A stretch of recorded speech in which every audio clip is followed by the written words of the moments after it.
Hello everybody. I took a little break from making videos, but I'm back again after a short break to learning Zig programming language. If this is the first video of mine you're watching, essentially I'm trying to get better or trying to learn systems programming. And I want to do that in a fun way by learning a new programming language, a new way of thinking. Zig is the language that I chose, and I've been following this wonderful course called Siglings that's hosted here on Codebug. Essentially, it has a bunch of exercises where you can solve. It's almost like similar to lead code puzzles, but it's uh, way more fun. Yep, essentially, I'm trying to solve these problems, and by solving them, I'm learning and understanding Zig. Um, and these would be the foundational bits that later on can help me learn and write systems programs. I have taken a bit of a hiatus from these exercises. Last I remember, I was looking into the concept of no values values. We had just finished some pointers, optionals, methods. So I may need to go back and forth just to revise my memory. And just to give a heads up, this is just me learning Zig, not me teaching Zig by any stretch of the imagination. I'm still learning it myself.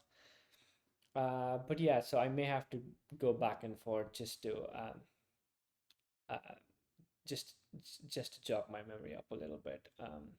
But yeah, let's get started with the next exercise in our list. Cool, slices. So we've seen that passing arrays around can be awkward. Perhaps you remember a particularly horrendous function definition from quiz 3. I don't know if I actually remember it, but I do remember writing something like this. Um, cool, this function can only take arrays that are exactly 4 items long. Okay, I now remember what it's talking about because I wrote a test function at one point, and one of the issues I had there was I had to pass the exact number of exact number of characters in a string or it wouldn't work. So I definitely remember this class of problems. Cool. So that's the trouble with arrays. Their size is part of the data type and must be hard coded into every usage of that type. That makes sense. This digits array is has 10 can hold 10 continuous data items of type unsigned integer of 8 bits forever and ever. Correct, that makes sense. So the size never grows and it never shrinks. It will hold exactly this number of items, and that is also it's portrayed as a disadvantage because this obviously this exercise about slices, which I'm assuming is something more dynamic. But there are a lot of advantages to having it fixed in size. I believe when you have things that are not dynamic, it also means that you know exactly what your output is going to be, the size, performance, and things like that. But anyway, let's keep going.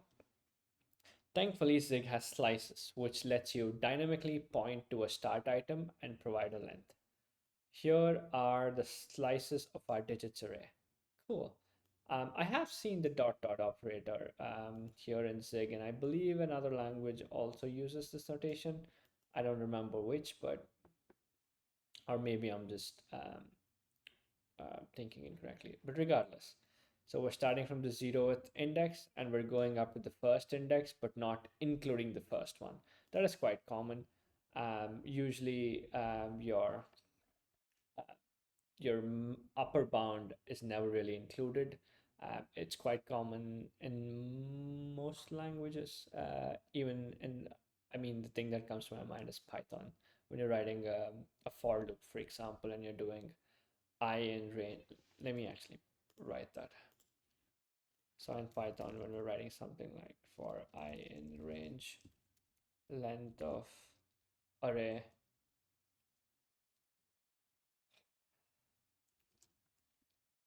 essentially this means it'll go from uh, believe will go from 0 to, say, let's say the length is n. We want to go to n minus 1, right?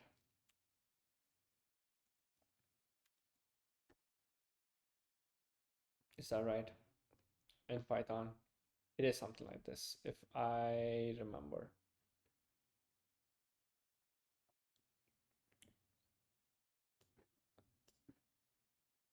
Cool. Something like that. Maybe I'm getting something. Is it just like this?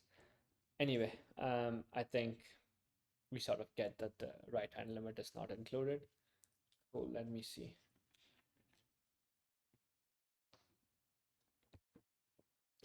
A slice x to y starts with the index of the first item and the last item at y minus 1.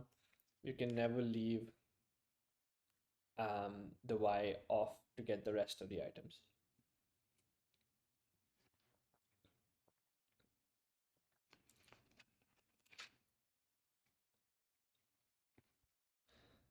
The type of a slice on an array of U8 items is, oh, there is no specification of the number of items in the array. Okay, so I'm assuming it's dynamic, and can it change? Or maybe if we use it as a function argument, we can pass in as we can reuse that function with different sized inputs. Cool. Var cards, and now we have hand 1 and hand 2. Please put the first 4 cards in hand 1 and the rest in hand 2. Believe we can do this by first 4 cards will be 0 all the way up to 4. It'll be 0, 1, 2, and 3. And next we'll go all the way up from 4. Do I have to write the upper bound as 8, or can I just ignore it like this? It should know, yeah, it should know um, the terminating size. Cool. We have the standard library. We have the debug. This is a struct. Am I right? It's a namespace. I remember doing this in a couple of exercises earlier, but a gap of 2 weeks has made me forget some of it. Debug is the name of the file. I would assume does it have any sort of a structure here?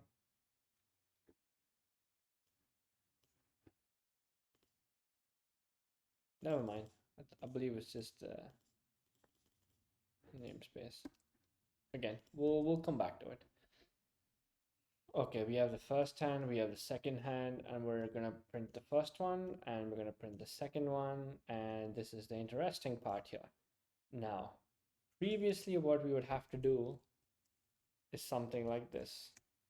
We're accepting 4 characters, and each character has this as its data type. Now with the slice, we can just do this. And irrespective of whether the input is 4, 5, or 100, it would still work. Now let's run this exercise.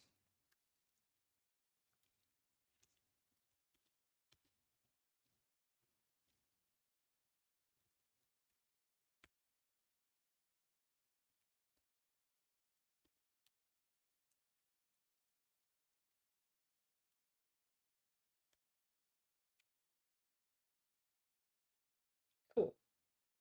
We can clearly see from here that we have A4K8 and 52QJ. We've split it right down the middle, 4 and 4. And we saw slices in action because we're not exactly specifying the size of the input, and that allows us to pass in inputs of varying sizes. Fun fact, under the hood, slices are stored as pointers to the first item and the length. Ooh, a little bit of C here. So it's essentially the pointer to the very first item, and then as and when we change, and then it would do some pointer arithmetic and it go and access the memory locations. I am curious though, what I want to do is we're printing the hand. I mean, after the assignment, since this is a slice and we're assigning the slice here, if I change the values of cards, oh, but I can't, yeah, I can change because it's a variable, right? But I won't be able to reassign it. Correct. What if I write a loop here? Let me remember how to write this for each loop now. I'm going to say for, I can take this example right here.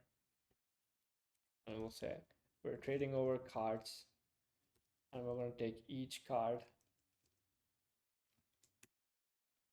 and we'll say, and say card will be reassigned to X. Is that valid syntax even?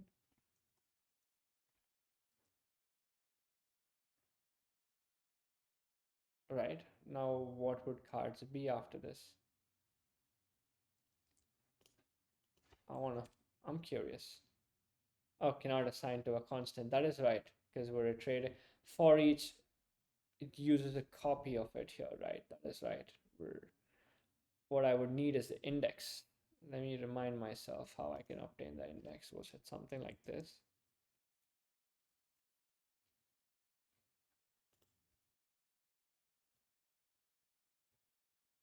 Let me go into the for. I'm actually going to switch over. Yeah, I think I need to jog my memory a little bit. Let me go to Zig. Zig documentation.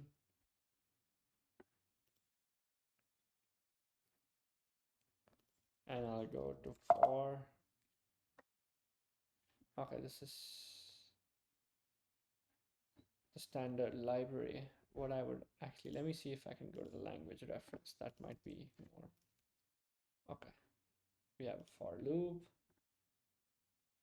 How do we get the index of the item? To access the index of the iteration, specify a second condition as well.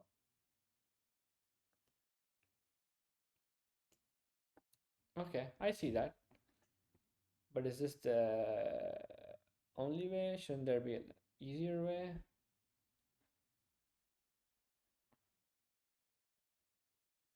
I would assume there's something more simpler, but I get this. Let's just do that.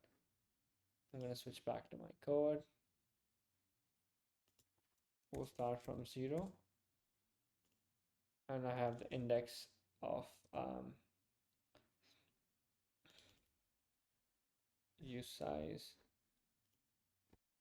And I believe we read this as this would be the standard way to treat indexes, because I believe different CPUs will have different default sizes. Some might be 32-bit, some might be 64-bit, and this handles all those cases well, especially when we're talking about large arrays. Cool. Now that we have the index, can I do cards of, why didn't I just use a different, I mean, this is so redundant, but fine. This is bad code as it is.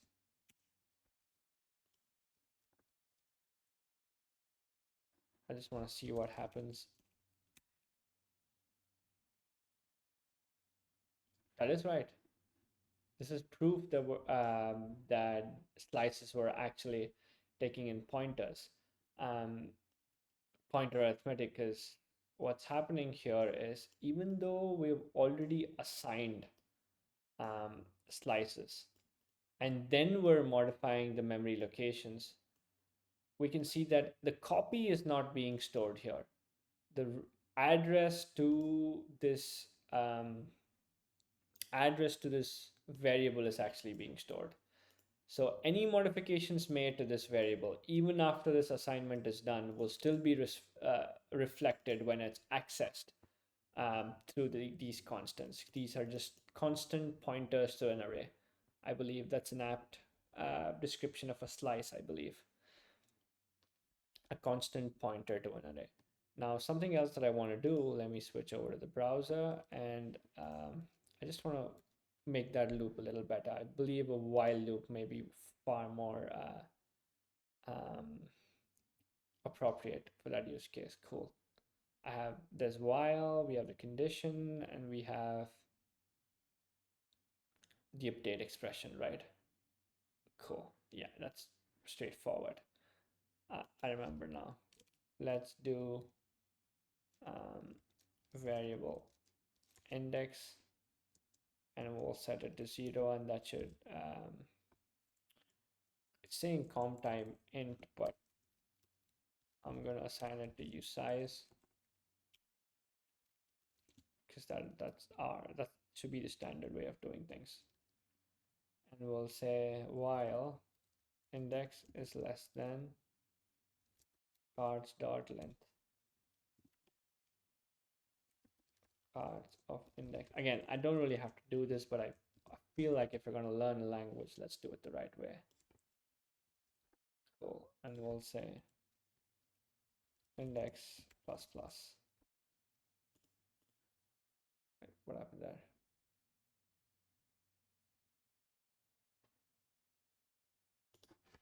Do something wrong? Oh, my bad. Looks like we don't have the postfix operator. I thought we did have it though.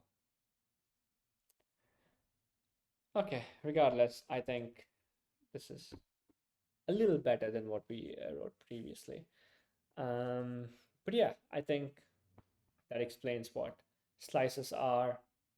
They truly are um, pointers to an array, and they're a window into an array almost. That'll be that's a more apt explanation, I believe. Cool. Now let's take a look at the next exercise.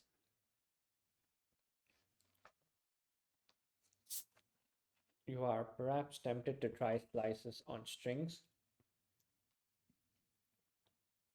They're arrays of unsigned integers of 8-bit characters after all, right? Slices on string work great. There's just one catch. Don't forget that Zig string literals are immutable values. So we need to change the type of slice, from var.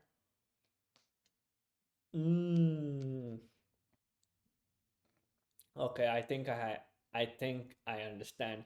I believe there was a catch in one of the earlier string examples, and it said essentially strings are nothing but array of um, unsigned integers of 8 bits, but those unsigned integers of 8 bits do represent a character, but it's not exactly the same as an array. I believe this is that distinction in that strings um, in Zig are immutable, which makes a lot of sense, because if it was just an array like this, within the slice we can modify the array, but in strings we cannot alter the characters or the elements in a string once it's created. Makes perfect sense. uh, this is really nice. Expressive typing, very common in other languages too, but just an appreciation for how we write it in Zig. uh, cool. We have the standard library. See if you can fix the zero wing inspired phase descrambler. I actually do not know what Zero Wing is. I'm guessing it's a fun game. I'll have to look it up. Cool. Now let's look at this. I see that there are no syntax errors. So first thing I will do is run this program. Before I run it, let's see what's actually happening here. So we have a scrambled string. Cool. Okay, I get it. It's scrambled, and we need to reorder this to form a proper sentence. And I see that the first word is not necessarily, it's not in the title case, so as to not give it away. Cool. We have base one, base two, base three, and all of these have, I believe there are a couple of words. And there's justice one, justice two, justice three.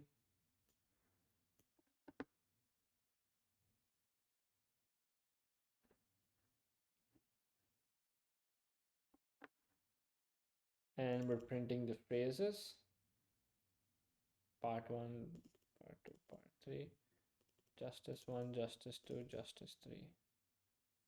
Let me just run this and see what's happening here.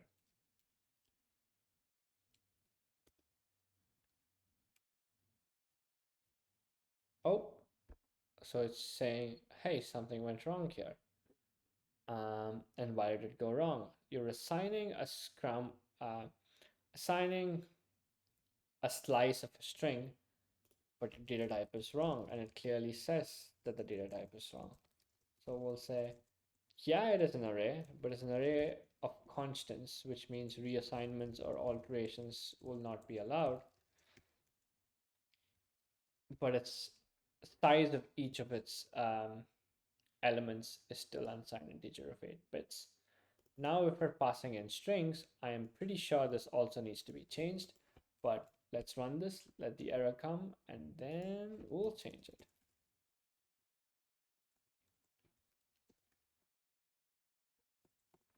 Cool. And that should get run. All your base are belong to us for great justice.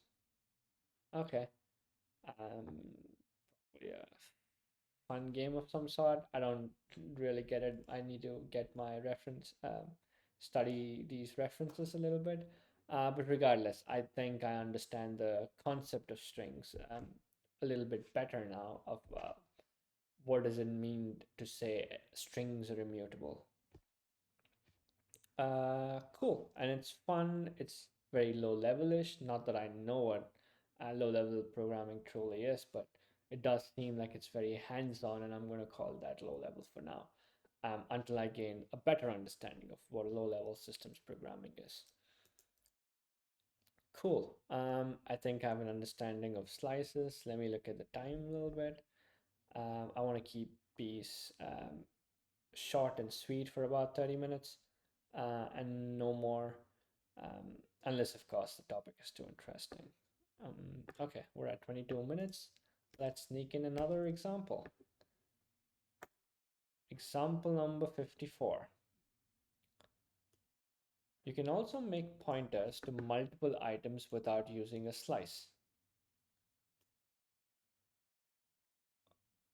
We can also make pointers to multiple items. Oh, okay, okay, yeah, we know that. So what's happening here?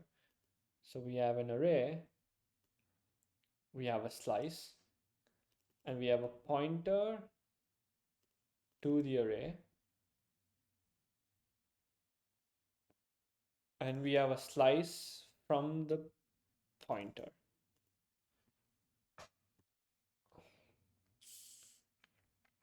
You can also make pointers to multiple items without using a slice.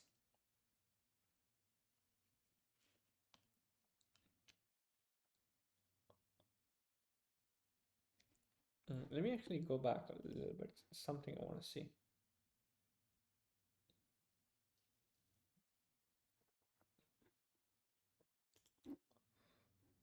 Okay, the difference between foo slice and foo pointer is that the slice has a known length, the pointer doesn't.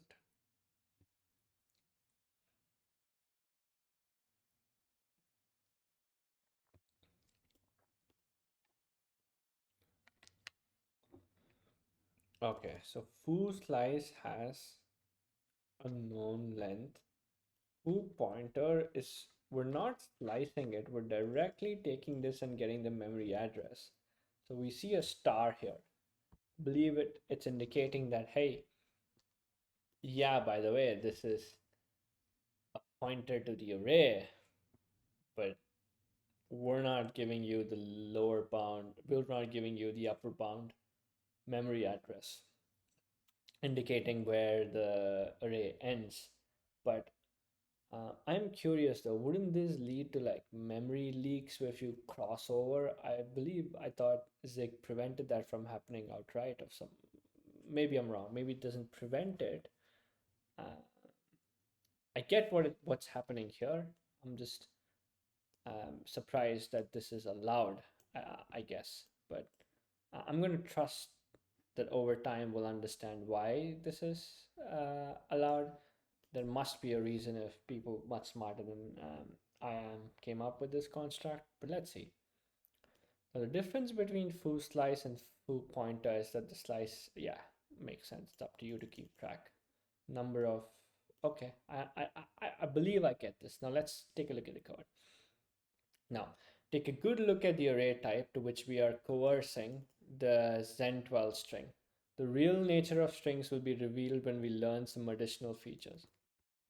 Okay, I'm going to trust it because sometimes you have to go under certain assumptions, and later on as you learn you need to break those patterns and assumptions, and it kind of makes it easier to ramp up rather than trying to learn too many things up front and confusing yourself. I think I get the approach here. Just work on some reasonable assumptions or some reasonable ignorances, and then over time we'll pick it up. So there's Zen12, which is a constant pointer of 21 characters, unsigned integers of 8 bits. Second, this is a constant. Again, we know that this is a string. Cool. Okay. Interesting way to write this syntax. I have not seen, maybe I have seen this before. I'm gonna quickly open the strings exercise um, and see if, yes, we have seen this before. My bad.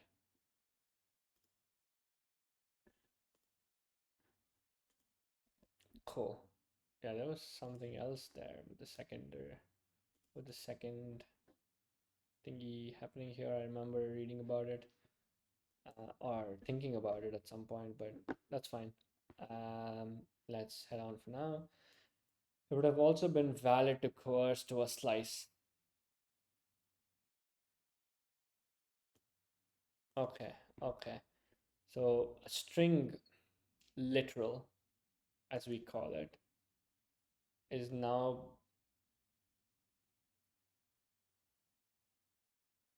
being coerced into this array type, which is a constant. Let me see here. Is it the same? Okay, it is the same. It's a constant pointer to wherever this is stored in memory.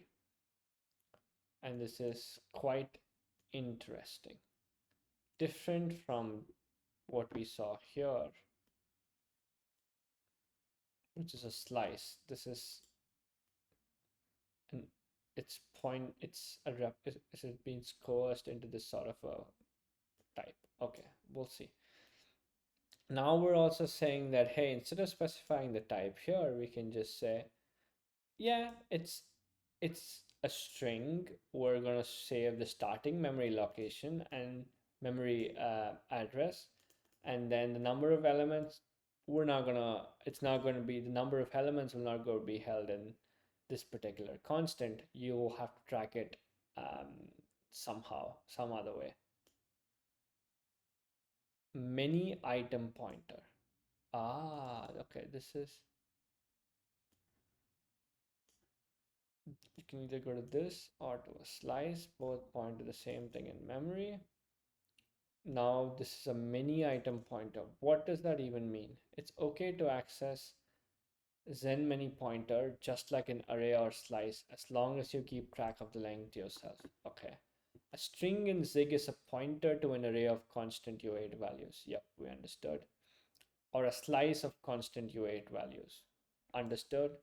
So we could treat a many item pointer of constant U8 as a string as long as we can convert it to a slice. Hint, we do know the length. We can treat the many item pointer as long as a string as long as we convert it into a slice. Okay, we have many pointers. We convert it back into a slice. And we're trying to make it print. I'm going to run this before fixing anything. Now this is a many item. I do not understand the terminology many item pointer. What does many item mean? Oh, it's like more than one item. It's not a slice because It doesn't have knowledge of its upper bound. Now, why is that useful? I do not know yet, but I'm sure if it's here, there are very smart people who deemed it worthy. I'm going to run this, see the error, and it says, oh, by the way, this particular thing is of type many item pointer here. Now we need it to the right type. Would this help? Is this what is being expected? Yeah, no, that's not what is being. Fix this line so the print statement can print below it.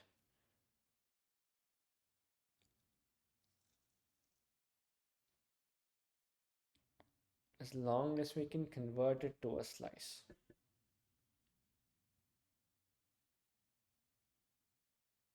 And how are we supposed to convert it to a slice? I do know the length here is 21 from this. But how can we coerce this into this? Are there any methods here? No.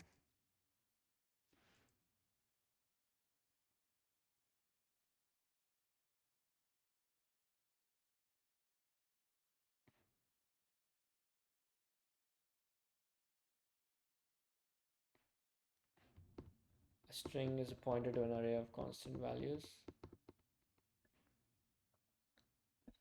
So what it's expecting here is a slice. What we have is this.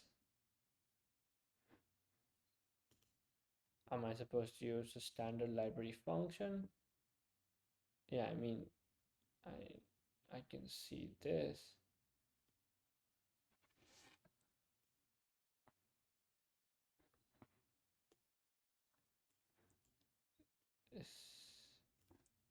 Is this what it's expecting?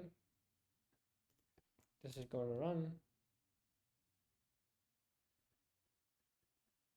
Yeah, it's saying, hey, we don't know the length. What are you trying to do here? Oh, I think I do know what to do. I think we'll say it starts from 0 and it ends at, I'm going to hard code it for now. Is that the expectation here? I see. Okay, I see. Either this way, or if we don't want to hard code it, we could have done something like dot length.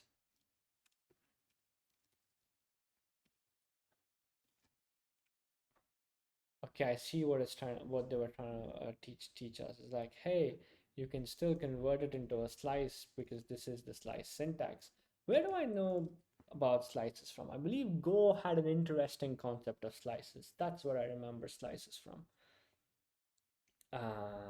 Okay, I think I get the grasp of it. I do not understand the importance of why. I can understand slices. I think it makes perfect sense. Many pointers. I don't truly get the benefit of it at this point in time, but I'm going to trust that there is some sort of a use case for it, um, which is probably why it's built into the language this way. But it makes quite a bit of sense. Let's see this, and we can wrap up after this. Are all of these pointer types starting to get confusing? I, uh, the concept is extremely interesting, but it's going to take a couple of tries to truly get a grasp of it. Now, this is just an unsigned integer of 8 bits. This is a pointer to the unsigned integer of 8 bits. This is an array of unsigned integer of 8 bits. Now this is a many pointer of unsigned integer of 8 bits, unknown number. That's what it means, many pointer. Like we don't know how many. Cool. This is now an unknown number of immutable U8s. Again, may or may not be string. It could be just unsigned integer of 8 bits as well. Now this is pointer to an array of 8 bits. I see. That is what this is how we represent the string. It's a pointer to the array. It's a pointer to the array. And this is a slice. No, this is a slice. Pointer to an array. This is a slice. No, this is an array, pointer to the array, slice, slice of immutable. Okay, I get the idea of it. I'm gonna keep this legend chart here, and it'll take a couple of times to come back to it to get a grasp, truly get a grasp of it. But yeah, after a nice long 2 week break, maybe even a bit more than 2 weeks, it kind of feels good to be back in the groove, learning Zig. It's just a fun language to learn. I'm gonna go back to my browser, give a shout out to the folks over at Zig Software Foundation who are building this beautiful language, and also to the Chris Bosch and his team over at Ziglinks building this wonderful set of exercises inspired by the Rust programming languages, Rustlings, I believe. But anyway, I'm gonna call it there. It was wonderful making this video, learning about Zig systems programming, and sharing with anybody who's watching. Yeah, we'll call it there. See you all in the next video. See ya.